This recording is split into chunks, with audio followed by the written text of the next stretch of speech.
Peter Obi recently criticized the Tinubu administration for using what he described as misleading statistics to disguise worsening economic hardship. He pointed out that while millions of Nigerians face hunger, joblessness, and inflation, the government is celebrating figures that don't reflect people's daily struggles. Obi highlighted the irony of Tinubu once mocking statistics during his campaign, only to now lean heavily on them to justify his administration's performance.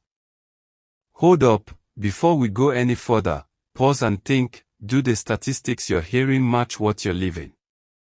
Drop a comment below and let us know, are these numbers just headlines, or do they reflect your reality?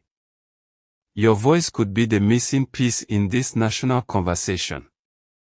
Subscribe to this channel, like, share, and let's break the silence together.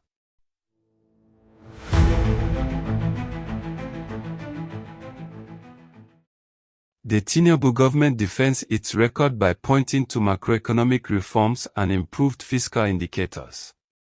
A key move was the 2025 GDP rebasing by the National Bureau of Statistics, NBS, which recalculated Nigeria's GDP using 2020 as the new base year.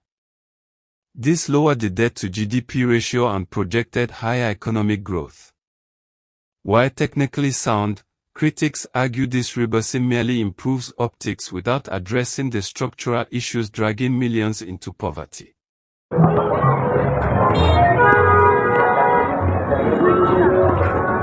Despite government optimism, independent data shows rising inflation, especially food inflation above 35%, and worsening hunger.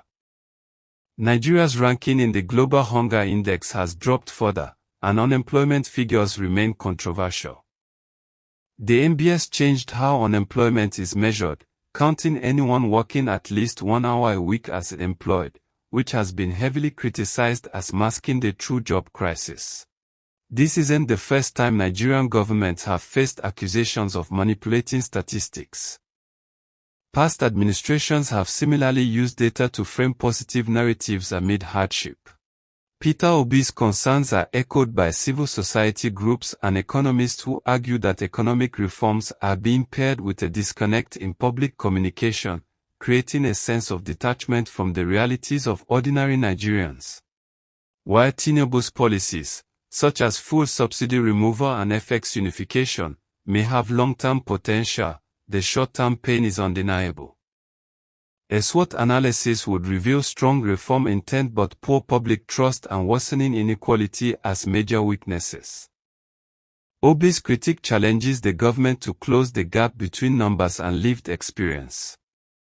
The big question is, can statistical success coexist with social suffering, and who gets to define progress?